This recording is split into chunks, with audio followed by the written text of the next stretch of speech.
Hello, we're excited to show you our native speech capabilities. Welcome back to the English journey. Today we are talking about the most important relationship you will ever have, the one with yourself. I'm Anna. And I'm Abel.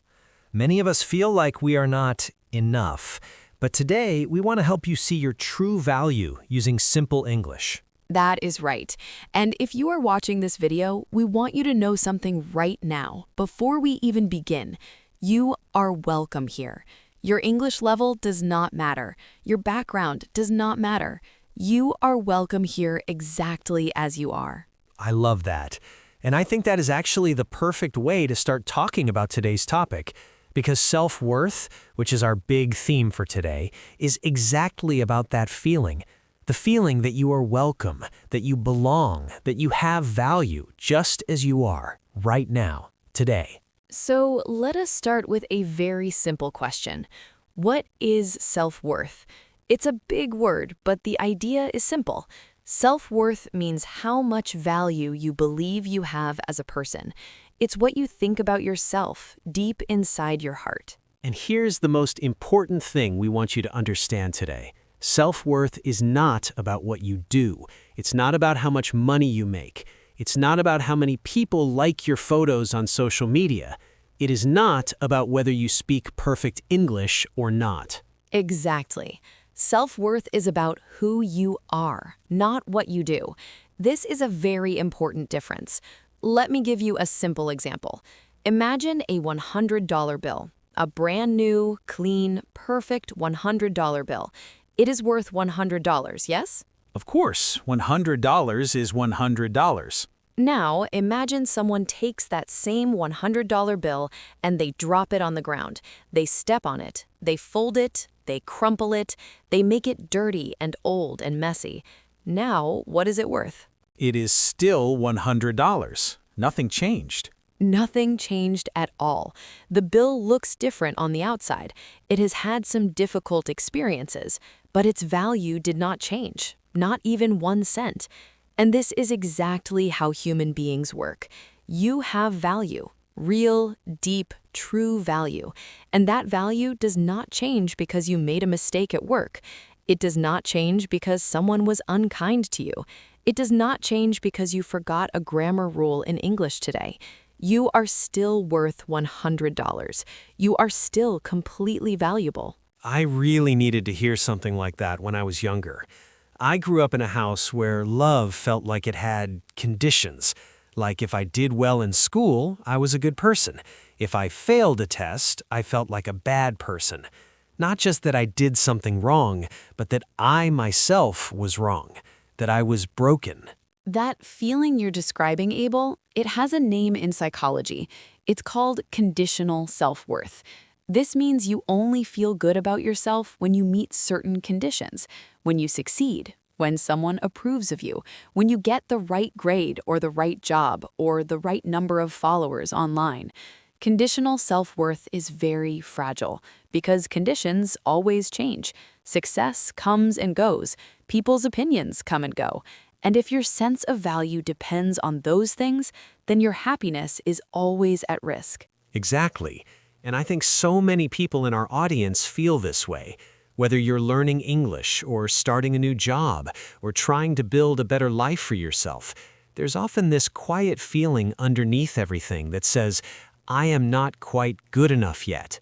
Maybe when I'm better, then I will be enough. And we want to gently challenge that idea today, because the truth is, you are enough right now. Not someday, not when you finish the course, not when you reach the next level. Right now, in this moment, you have inherent worth. Inherent is a beautiful English word. It means something that is a natural part of something. It cannot be removed. Your value is inherent. It is built into you. It was there the day you were born, and nothing in the world can take it away. That is a beautiful thought. But I also want to be honest, because hearing those words is one thing. Actually believing them is something very different.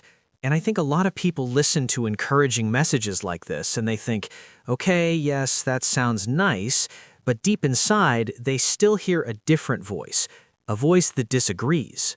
Yes, and this brings us to one of the most important topics of our conversation today, the inner critic. Have you ever heard that term before? The inner critic is the voice inside your head that criticizes you. It says negative things about you. It's like having a very harsh judge who lives inside your mind, and that judge is never satisfied. Oh, I know that judge very well. For me, the inner critic sounds like this. You're so slow. Why does everyone else understand faster than you? You always make the same mistakes. You're embarrassing yourself. Why do you even try? It's painful just to hear those words, even as an example. And yet, so many people hear similar words inside their own heads every single day. The inner critic is often loudest when we're doing something that feels risky or difficult. And learning a new language, that's one of the most vulnerable things a human being can do. Because you're literally starting from zero. You don't know the words, you don't know how to express yourself, you feel like a child again. And adults are not used to feeling that way. It's uncomfortable. It feels embarrassing. And that discomfort is when the inner critic gets very loud. You mispronounce a word and the voice says, "You're so stupid." You forget a sentence in the middle of speaking and the voice says, "You see, you can't do this." You listen to a native speaker and you don't understand everything, and the voice says, "You'll never be fluent. Give up." And you know what's interesting? Most people would never say those things to a friend. If your best friend came to you and said, "I tried to speak English today and I forgot some words," you wouldn't say, "You're so stupid." You would say, "That's okay. That happens to everyone. Keep trying. You're doing great." This is such an important point. We're often much kinder to other people than we are to ourselves. And one of the most powerful tools in building self-worth is learning to speak to yourself the way you would speak to a good friend, with patience, with kindness, with understanding. There's actually a name for that too, right? Yes, it's called self-compassion. Self-compassion means treating yourself with the same warmth and understanding that you would give to someone you love when they're struggling. It doesn't mean you ignore your mistakes. It means you respond to your mistakes with kindness instead of cruelty. So instead of saying, "I'm so stupid, I can't do this," you might say, "This is hard for me right now. That's okay. I'm learning. I'll keep trying." Exactly. And this might feel very small and very simple, but the research in psychology is very clear. People who practice self-compassion actually learn faster. They recover from mistakes faster. They are more resilient. Resilient is another great word. It means you can bounce back, like a rubber ball. If you drop a rubber ball, it comes back up. A resilient person can face difficulty and come back stronger. I love that image. And I think learning English is such a perfect training ground for resilience because you will make mistakes every single day. That is not a possibility, it's a guarantee. And how you respond to those mistakes will shape your whole learning journey. Absolutely. So every time you hear that inner critic speaking, I want you to try something. Imagine the inner critic as a very small, grumpy character, maybe a little dark cloud. And then imagine you can gently move that cloud away and let in a warm, bright sun. That sun is your self-compassion. That sun says, "You're trying. That's enough. That's actually wonderful." I like that. The cloud and the sun. And I think we need to talk about something else that feeds that inner critic, something that has become incredibly powerful in our world in 2026, social media. Oh, yes. We cannot talk about self-worth in 2026 without talking about social media, because the comparison trap has never been more dangerous than it is right now. Okay, so let's talk about the comparison trap. What does that mean? Comparison trap.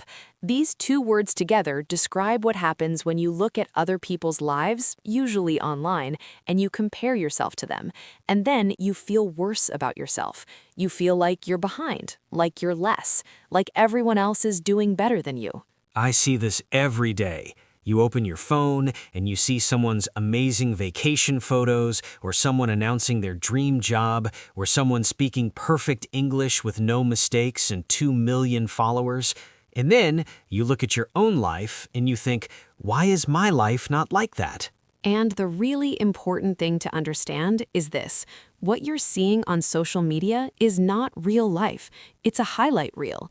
A highlight reel is the best moments, the most beautiful photos, the most exciting announcements. Nobody posts a video of themselves crying in the bathroom because they feel lost. Nobody posts a photo of themselves confused and struggling. You only see the best parts. And yet our brains compare our whole life to someone else's best moments. And of course, our whole life doesn't look as good. Nobody's whole life looks that good. Not even the person who posted the photo. This is why comparison is called a trap, because it feels natural. It feels like information, like you're just looking at the world and noticing things. But actually, it's pulling you down, slowly, quietly, like quicksand. The more you compare, the more you feel like you are not enough. And for English learners, this can be particularly harmful. You watch a fluent speaker online and you think, they make it look so easy. Why is it not easy for me? What is wrong with me? And nothing is wrong with you. Language learning takes time. It takes exposure. It takes practice. Every person you see speaking English beautifully today was once a beginner. Every single one. They also forgot words. They also mispronounced things. They also felt embarrassed. But you only see where they are now. You do not see all the years of struggle that brought them there. This reminds me of a quote I love. You are comparing your chapter 1 to someone else's chapter 20, and it is just not a fair comparison. That is such a perfect way to say it. We are all at different chapters in our stories, and your chapter 1 is not inferior to someone else's chapter 20. It is just different. It is yours, and it is the beginning of something wonderful. So what can we actually do about the comparison trap? How do we break free from it? Great question. There are a few simple things that really help.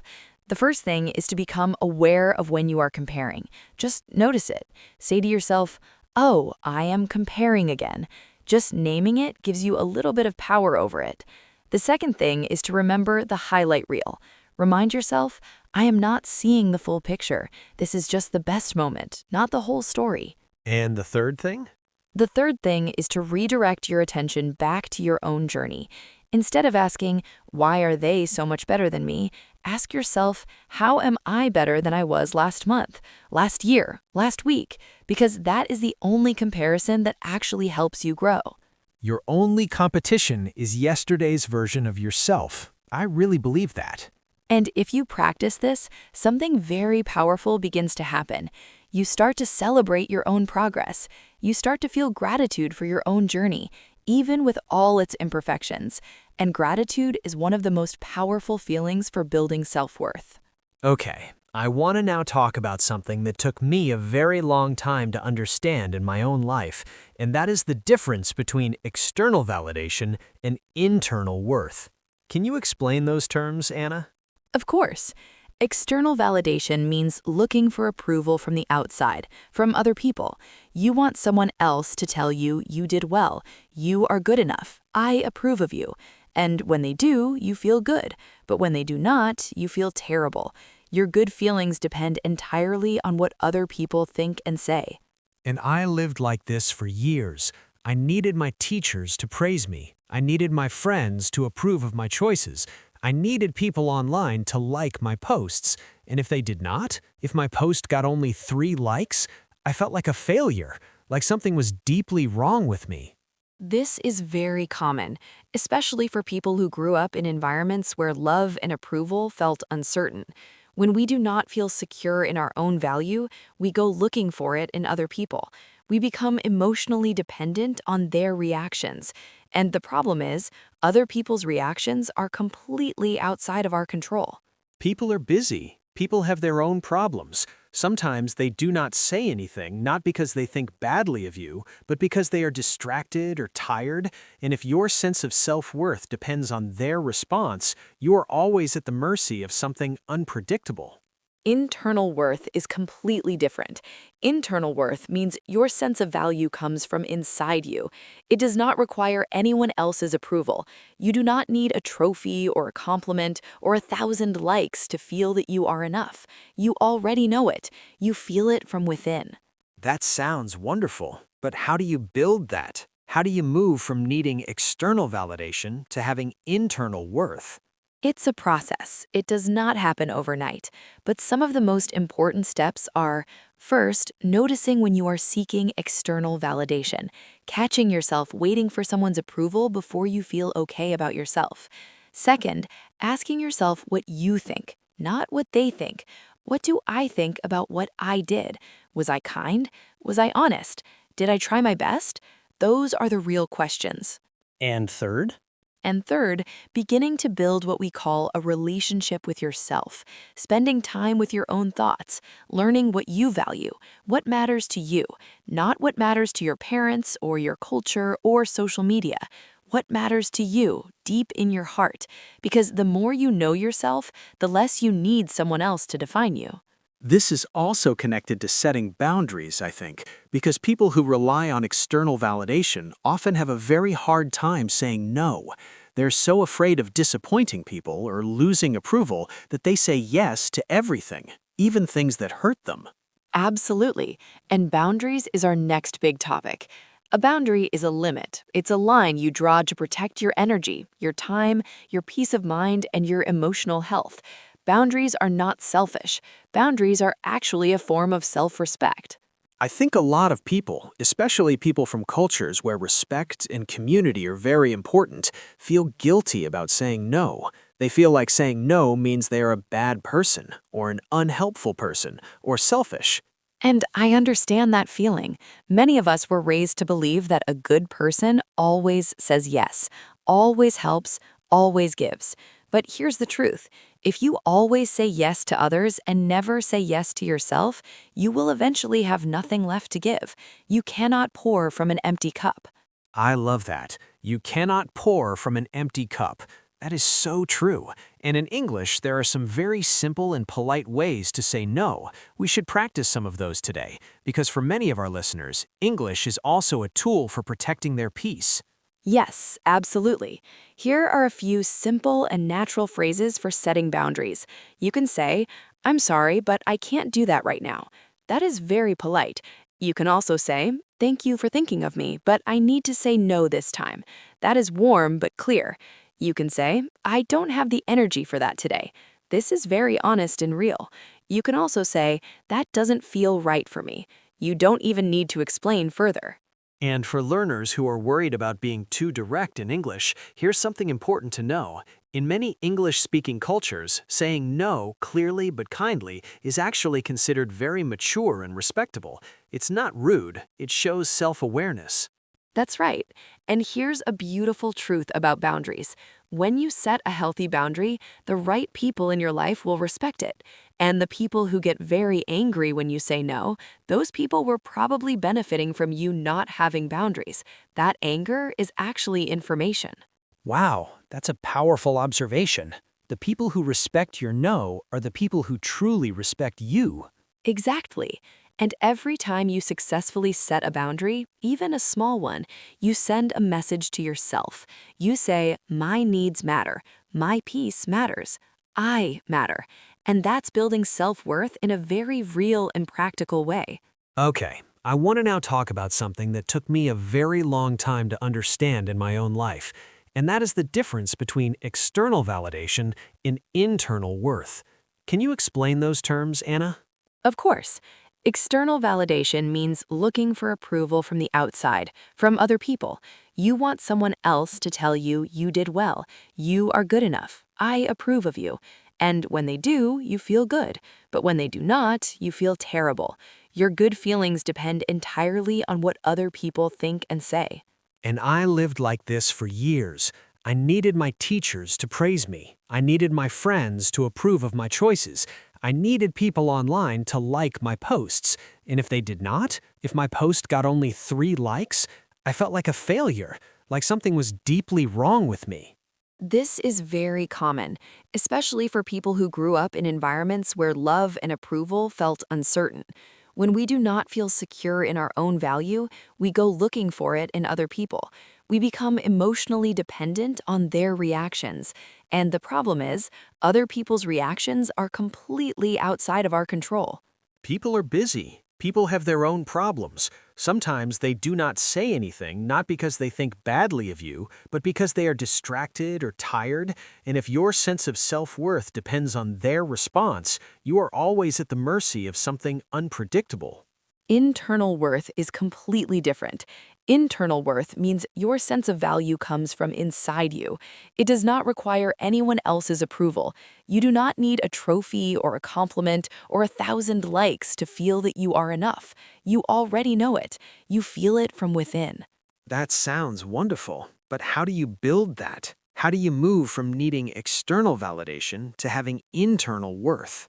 It's a process. It does not happen overnight. But some of the most important steps are, first, noticing when you are seeking external validation, catching yourself waiting for someone's approval before you feel okay about yourself. Second, asking yourself what you think, not what they think. What do I think about what I did? Was I kind? Was I honest? Did I try my best? Those are the real questions. And third? And third, beginning to build what we call a relationship with yourself, spending time with your own thoughts, learning what you value, what matters to you, not what matters to your parents or your culture or social media, what matters to you deep in your heart, because the more you know yourself, the less you need someone else to define you. This is also connected to setting boundaries, I think, because people who rely on external validation often have a very hard time saying no. They're so afraid of disappointing people or losing approval that they say yes to everything, even things that hurt them. Absolutely. And boundaries is our next big topic. A boundary is a limit. It's a line you draw to protect your energy, your time, your peace of mind, and your emotional health. Boundaries are not selfish. Boundaries are actually a form of self-respect.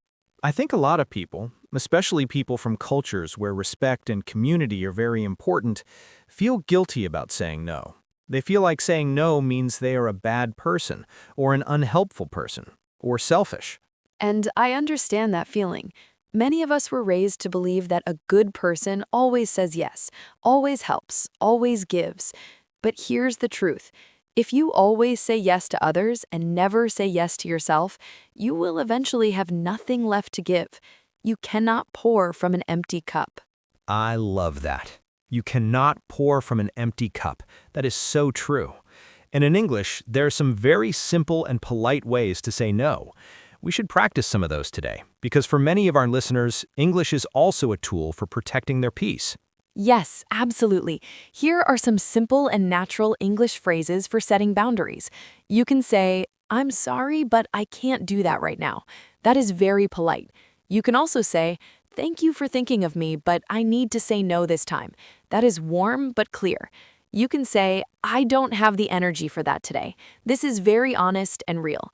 You can also say, "That does not feel right for me." You do not even need to explain further. And for learners who are worried about being too direct in English, here is something important to know. In many English-speaking cultures, saying no clearly but kindly is actually considered very mature and respectable. It is not rude. It shows self-awareness. That is right. And here's a beautiful truth about boundaries. When you set a healthy boundary, the right people in your life will respect it. And the people who get very angry when you say no, those people were probably benefiting from you not having boundaries. That anger is actually information. Wow, that is a powerful observation. The people who respect your no are the people who truly respect you. Exactly. And every time you successfully set a boundary, even a small one, you send a message to yourself. You say, "My needs matter. My peace matters. I matter." And that is building self-worth in a very real and practical way. I want to take a moment here and talk to our listeners directly. If you are watching this and you have spent years saying yes when you wanted to say no, if you have spent years shrinking yourself to make other people comfortable, if you have spent years waiting for someone to tell you that you are good enough, I want you to hear this. You are good enough. You always were. And it is never too late to begin treating yourself that way. That is beautifully said, Abel. And I think we should now talk about something that can actually help us begin to change the way we talk to ourselves. Something that is very simple and very powerful. Affirmations.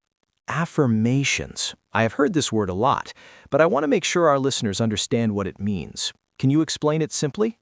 Of course, an affirmation is a positive sentence that you say to yourself, often and with intention, to help your brain begin to believe something new. Our brains are incredibly adaptable. Scientists use the word neuroplasticity to describe this. Neuro means brain, and plasticity means the ability to change shape. So neuroplasticity means the brain can change and grow and form new patterns throughout our whole lives. And affirmations help create those new patterns. Exactly. When you repeat positive sentences about yourself, especially in a calm, steady, believing way, you are literally creating new neural pathways, new roads in your brain, new ways of thinking about yourself. It takes time and it takes repetition, but it absolutely works. I remember the first time someone told me to try affirmations. I felt a little embarrassed. I thought, this is silly. Talking to myself in the mirror, telling myself nice things, that feels strange. Many people feel that way at first, but there's a simple reason why it works. Right now, your inner critic says negative things to you many times a day, hundreds of times, maybe thousands, and your brain hears those messages and begins to believe them. Affirmations simply do the opposite. They replace the negative messages with positive ones, said just as many times until your brain begins to believe those instead. So we are just deciding which voice to practice, and the more we practice a voice, the stronger it gets. Perfectly said. So let me share some beautiful, simple affirmations that our listeners can use. These are all A2 to B1 level English, which means they're simple to understand but very powerful to feel. Let us go through them together. Okay, the first one is, I am enough. 2 words, small sentence, enormous power. Say it slowly. I am enough. I am enough. I really love that one because it's the opposite of everything the inner critic says. The second one, I am learning, and that is enough. This is especially important for English learners. You do not have to be perfect. You only have to be learning. And you are, every single day. The third one, I deserve kindness, starting from myself. That is a beautiful one because so often we give kindness to everyone around us and keep the harshness for ourselves. The fourth one, my value does not depend on my productivity. This one is so important in our busy, achievement-focused world. You are not a machine. You do not have to earn your worth. You are worthy because you are alive. The fifth one, I am capable of more than I think. I love this one for English learners specifically because so many people underestimate themselves. They think, I'm not smart enough to learn a language. But they're wrong. You are more capable than you know. And the sixth one, which is maybe my personal favorite, I am proud of how far I have come. Because everyone listening to this right now has come so far, from wherever they started, from that very first English word they ever tried to say. Look how far you have come. That deserves recognition. I think listeners should pick one of those affirmations and write it somewhere they will see it every day. On their phone screen, on a piece of paper near their bed, even written in lipstick on a mirror.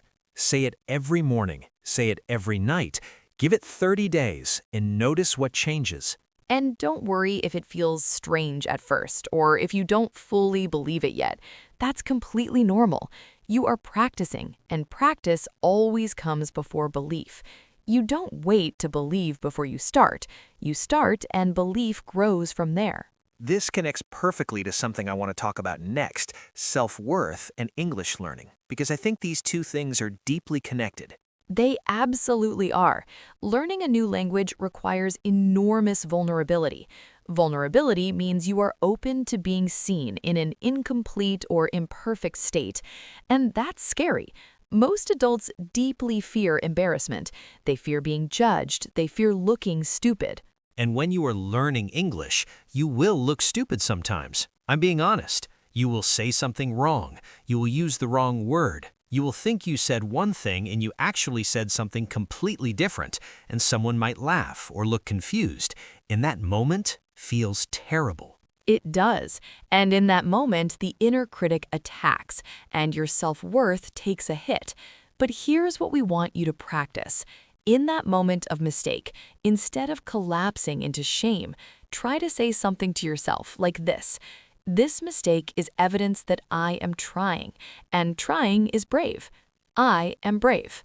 That is such a reframe. Instead of the mistake meaning I'm stupid, the mistake means I am brave enough to try. That completely changes the meaning. Language is full of mistakes.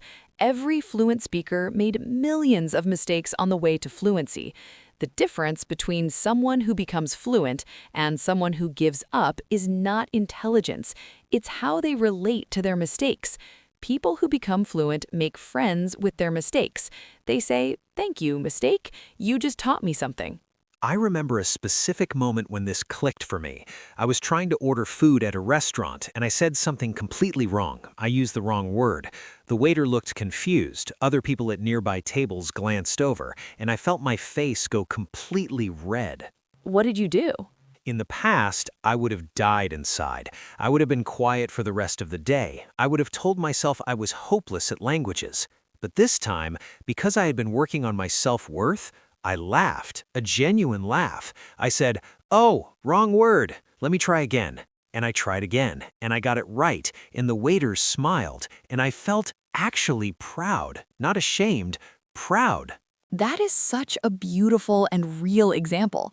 You chose to respond to that moment with self-compassion instead of self-judgment, and that tiny choice made all the difference. And it is a choice. It always is.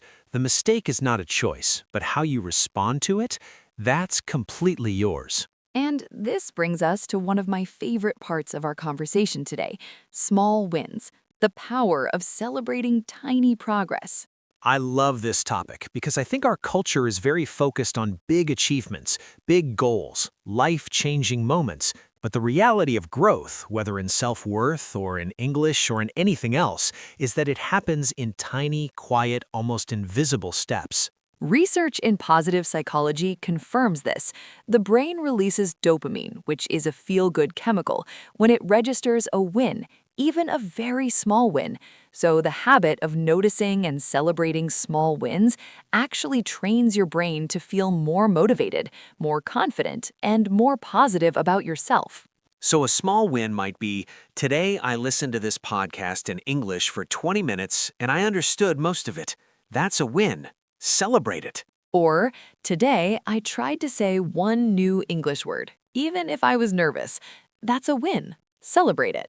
Or, today I chose not to compare myself to someone else on social media. I put my phone down and I focused on my own journey. That's a huge win. Or, today I said no to something that was draining my energy. I set a small boundary. I protected my peace. Celebrate that. Or even this, today I was kind to myself when I made a mistake. Instead of calling myself stupid, I said, it's okay, I'm learning. That is perhaps the biggest win of all. And how do you celebrate? You don't need a party. You don't need anything big. You can simply pause for one moment and say to yourself, out loud or in your heart, I did that. I'm proud of myself. And mean it. Let yourself feel it, even for 10 seconds. Those 10 seconds of genuine self-appreciation are worth more than hours of empty praise from someone else. Exactly, because you're building a relationship with yourself. And like any good relationship, it's built through consistent, small, genuine moments of care and appreciation, not grand gestures, just daily, loving attention. I want to also say something to our listeners who might be thinking, but I don't have anything to celebrate. My English is still so bad. I haven't done anything worth celebrating. I hear that thought, and I want to gently challenge it. You pressed play on this video today. You chose to spend time learning. That's a win. You have been sitting here, listening to English, processing ideas, building understanding. That's a win. You are still here at this point in the conversation. That's a win. Please don't dismiss those things as too small. They are the foundation of everything great you will build. Every expert was once a beginner who decided to show up one more time, and you showed up today. That matters. I want to revisit something we mentioned earlier because it deserves its own moment, the idea of acceptance. We talk about self-worth and self-love, but there's an important step before love, and that step is acceptance. What do you mean by that? Acceptance means seeing yourself clearly and honestly, including your imperfections, including your weaknesses, including the things you want to change, and saying, "This is me right now. I accept this. I'm not running from it. I'm not pretending it's perfect, but I'm not condemning it either. I accept this as where I am today." That is different from giving up or saying things do not matter. Very different. Acceptance is not apathy. Apathy means not caring. Acceptance actually comes before growth, because when you accept where you are, you can start moving forward clearly. But when you reject where you are, when you say, "I cannot stand that I am at this level," all your energy goes into shame and resistance, and there is no energy left for actual progress. So acceptance is the foundation. You accept where you are today, and from that solid, peaceful place, you can grow. Yes, and in English, there's a phrase, "meet yourself where you are." It means come to yourself without judgment. See where you really are, not where you wish you were, and start from there. That is one of the most compassionate things you can ever do for yourself. Meet yourself where you are. I think I need that phrase tattooed somewhere. And meeting yourself where you are applies so perfectly to language learning. Maybe you're a beginner. Maybe you have been studying for years and you still feel stuck. Maybe you understand more than you can speak. Maybe you can read well, but listening is hard. Wherever you are, that is your starting point. And it is a valid, real, valuable starting point. There's no shame in any starting point. The only shame would be in not starting at all. And you started, so let us honor that. Anna, I want to ask you something. We have talked about inner critics and comparison and boundaries and affirmations and small wins. Is there one thing, one single practice that you would recommend to someone who is truly struggling with low self-worth, if they could only do one thing? That is a wonderful question, and I have thought about this deeply. If I could give only one thing, it would be this. Start a daily gratitude practice for yourself, not for your life, for yourself. Every night before you sleep, write down or say aloud 3 things about yourself that you appreciate. Not achievements, things about who you are. Can you give an example? Yes, instead of "I am grateful I finished my work," you say, "I am grateful that I am a patient person," or "I appreciate that I kept trying even when it was hard today," or "I noticed that I was kind to someone today, and I value that about myself." You're noticing and appreciating your character, your heart, your effort, not just your output. And why does this specifically help with self-worth? Because self-worth is ultimately about your relationship with your own character. And like any relationship, it grows when you pay loving attention to it. When you start noticing what you appreciate about yourself every single day, you're literally reprogramming your brain to see your own value. And over time, that internal voice shifts. The inner critic gets quieter. The voice of self-worth gets louder. And you don't have to do it in perfect English. You can write those 3 things in your own language if you need to, and then translate them into English as your skill grows. The practice is what matters. Absolutely. And do not skip a day because you think you have nothing good to say about yourself. Those are the most important days to do it. Even if all you can say is, "I am grateful I kept breathing today." On a really hard day, that's enough. You are still here. That is something worth celebrating. I want to now do something a little different. I want to talk directly to someone very specific. I'm thinking of someone who is maybe sitting somewhere quiet right now. Maybe they are tired. Maybe they have been working very hard and not feeling like it's enough. Maybe they feel like everyone around them is doing better. Maybe they have tried to learn English before and given up, and they're trying again and they're scared it won't work this time. I'm thinking of that person too. To that person, I want to say something from my own experience.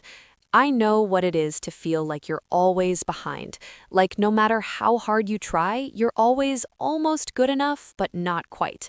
Like there's some invisible bar that keeps moving up just before you reach it.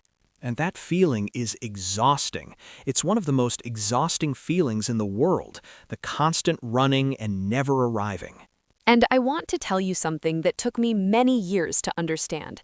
That bar keeps moving because it's in your own mind, not in reality. You are the one moving it, and you have the power to stop. You have the power to say, I am here, and here is enough, right now. This is not about giving up on your dreams. Please do not hear it that way. You can absolutely have big dreams. You can want to speak English fluently. You can want to achieve wonderful things. But the difference is this. You're not chasing those things to finally earn your worth. You're pursuing them from a place of already knowing your worth.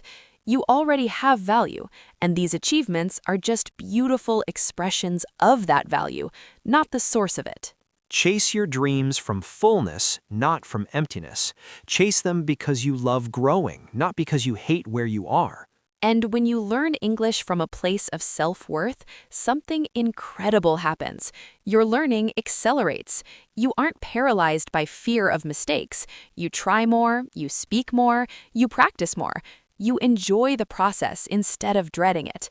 And all of that adds up to real, visible, measurable progress. Self-worth is not just a nice feeling to have. It's actually a practical tool for becoming better at everything you want to do in life. Including English, especially English. We're getting close to the end of our time together today, but before we close, I want to make sure we say something about consistency, because everything we've talked about today, challenging the inner critic, avoiding the comparison trap, building internal worth, setting boundaries, using affirmations, celebrating small wins, all of it requires consistency, not perfection, consistency. Consistency means doing something regularly over time, not doing it perfectly every single time. You will have days where the inner critic wins, where you compare yourself and feel terrible, where you forget your affirmations, where you eat your words before you even say them, and those days are completely normal. The goal is not to be perfect at self-worth. The goal is to keep returning to it, to keep practicing, to fall down and get back up. 7 times down, 8 times up. That's resilience in action. And every time you return, you get a little bit stronger, a little bit clearer, a little bit more sure of yourself. And one day, not so far away, you will notice that the inner critic is much quieter than it used to be, that you reach for your affirmations naturally without being reminded, that you catch yourself comparing and you stop, that you set a boundary and you don't feel guilty, that you celebrate a small win and you truly mean it. And that day will come, I promise you, because it came for me, and I was someone who truly did not believe it was possible. It is possible for every single person listening to this. We genuinely believe that, not as a polite thing to say, as a deep truth that we carry with us.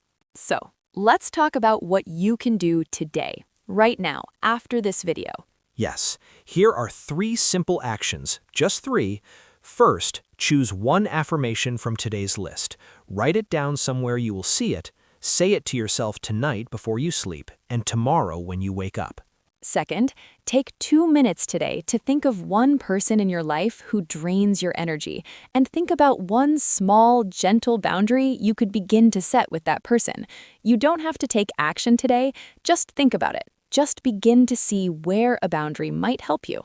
Third, at the end of today, before you sleep, notice 3 things about yourself that you appreciate, not what you did, who you are, your patience, your effort, your kindness in showing up to learn something new. Write them down, read them out loud if you can. Those 3 actions, done consistently, will begin to change how you see yourself. I'm certain of it. And remember, this is a journey, the English journey. Not just about fluency in a language, but about fluency in yourself, learning to speak the language of your own value, learning to hear your own worth clearly, without distortion, without the static of comparison or the noise of the inner critic. And you don't have to walk that journey alone. We're here with you. Every single episode will bring you language and ideas that help you grow not just in English, but as a human being, because that's what we believe language learning is really for. It's not just about words, it's about expanding who you are. It's about giving you new tools to see a bigger world and to take up more space in that world, with your voice, with your ideas, with your story. In English, in your own language, in any language that helps you express the remarkable person you are. And you are remarkable. I know you might not feel that right now. I know the inner critic might already be saying, he's just saying that. He doesn't know me. But I want to say this. Anyone who takes time out of their day to sit down and learn something new, to invest in themselves, to keep going even when it's hard, that person is remarkable. Full stop. You are not just learning English. You are choosing growth. You are choosing possibility. You are choosing a bigger life. And that choice, that beautiful, brave, daily choice, is the very definition of someone who has worth, who has value, who is enough. The $100 bill, crumpled and worn, is still worth $100. You, with all your experiences and struggles and imperfections, are still worth everything. Your value has never changed. It never will. So, walk through today knowing when you speak English and you make a mistake, smile and say, I am learning. When you see someone online who seems to have it all figured out, take a breath and say, I am on my own path, and it is a good one. When someone asks you for something that costs you your peace, take another breath and say, my peace matters. And when you lie down to sleep tonight, say, I did enough today. I am enough. Full stop, period, end of sentence. Thank you so much for spending this time with us today. It truly means everything to us that you are here, that you chose to show up for yourself today, that you said yes to your own growth. We will see you next time on The English Journey. Until then, speak kindly to yourself. Set your boundaries gently but firmly. Celebrate your small wins loudly and joyfully, and never ever forget your value. Take care of yourself, and remember, you are not too much, you are not too little. You are exactly right. Goodbye for now. Goodbye. We are so proud of you.